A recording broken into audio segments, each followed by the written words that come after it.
Goblins, those mischievous and gold-hoarding creatures, have become ubiquitous in modern fantasy.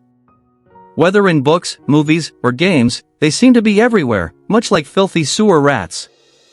While they may not be everyone's favorite creatures, I personally find them intriguing, which is why they finally get their own video. In this discussion, we'll explore the origins of goblins across Europe, the different types of goblins, and how they are portrayed in contemporary fiction. Goblins have a long history and are known by various names throughout Europe, although these names may differ in spelling from the term we commonly use today. For instance, the Latin goblinus and the Greek gobellos are farther removed from the English term goblin. The term goblin itself emerged in the 14th century, influenced by the Anglo-Norman language and derived from the Old French word goblin.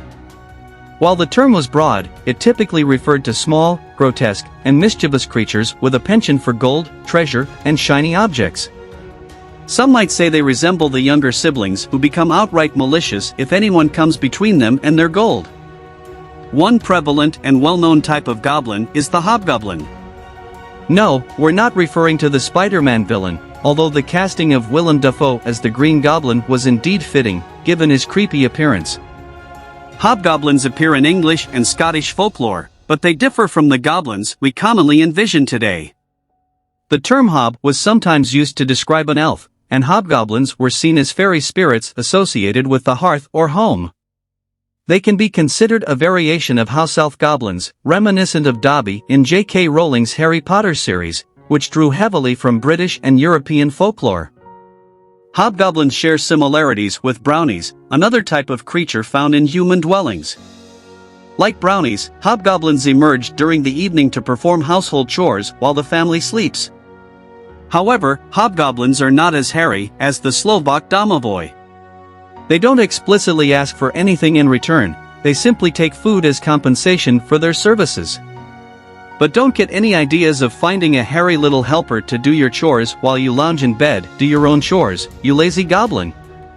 The main difference between hobgoblins and brownies lies in their temperament. Brownies are generally mild-tempered and peaceful creatures, while hobgoblins tend to be more mischievous. They have short tempers and delight in playing tricks on the families they reside with. Some stories even claim that hobgoblins possess shape-shifting abilities, with Shakespeare's character Puck from A Midsummer Night's Dream serving as a good example of a shape-shifting hobgoblin-like troublemaker. One tale that exemplifies the dual nature of hobgoblins is that of Robin Roundcap. He was said to haunt sporting Tyne Hall in East Yorkshire. When he felt helpful, he would assist the locals in husking corn. However, when he wanted to cause mischief, he would mix and hide the corn or kick over milk cans, making life more difficult. The residents of Sporting Toon Hall managed to trap him in a well, and with the help of local clergymen and their prayers, they kept him confined for several years. Fortunately, there is a simpler way to rid oneself of unwanted hobgoblins that doesn't involve trapping them in wells or relying on clergymen's prayers. According to folklore, presenting a hobgoblin with a new piece of clothing is believed to banish them. The rationale behind this varies in different stories. Some say that offering a gift of clothing offends hobgoblins, possibly insulting their fashion sense. Others believe that hobgoblins are proud creatures who would rather leave a house than accept a gift. The question of the day is whether a hobgoblin, when kicked out of its house and left homeless, becomes a hobo goblin. Looking back at Dobby in the Harry Potter series, it now makes more sense why he is always seen in tattered clothing. Offering hobgoblins new clothes is a way to free them from their servitude. However, talking hobgoblins differ greatly from traditional folklore. They were only mentioned once in The Hobbit by Gandalf, who described them as a name given to larger orcs. This portrayal contradicts the common perception of goblins as small creatures. Another well-known type of goblin is the Redcap, prevalent in Scottish and English folklore. This malevolent and murderous creature earned its name from the cap soaked in the blood of its victims. With sharp teeth, razor-like talons, glowing crimson eyes, long untamed hair, and a pikestaff, the Redcap was a terrifying figure. It would throw stones at intruders and dip its hat in their blood. The Redcap could be driven away with scripture or banished permanently by brandishing a crucifix, causing it to vanish in flames. There were various other goblins in different European countries. In some fairy tales, goblins were described as having giant heads, green eyes, and hoofed feet. Due to their repulsiveness, they were ordered to live underground and could only come out at night, otherwise, they would turn to stone.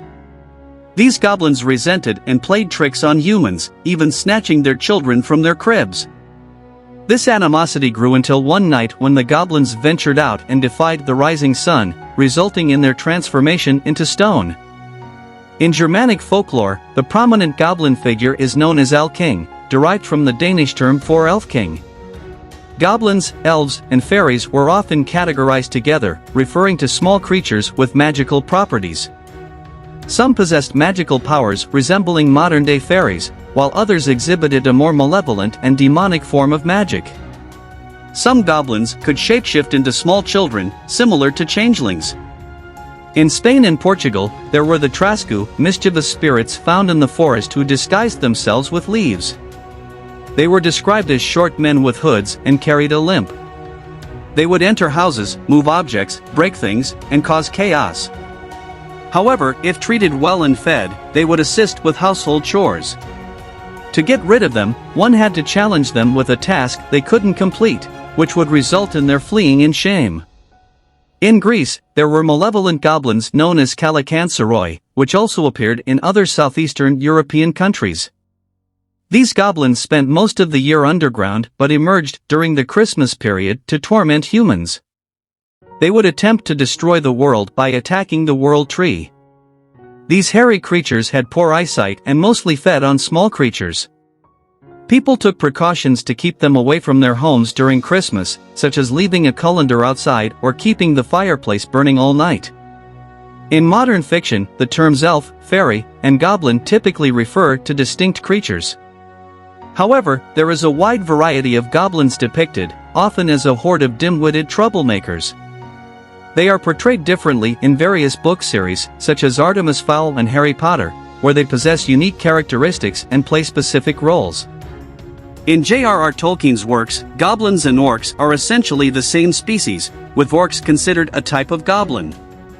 The distinction between goblins and hobgoblins lies in their size and appearance. For example, the Great Goblin in The Hobbit is larger than other goblins and could be classified as a hobgoblin. Overall, goblins have a rich and diverse folklore across Europe, with varying appearances, traits, and behaviors. They continue to be popular in modern fantasy works, often embodying mischief, greed, and a love for treasure.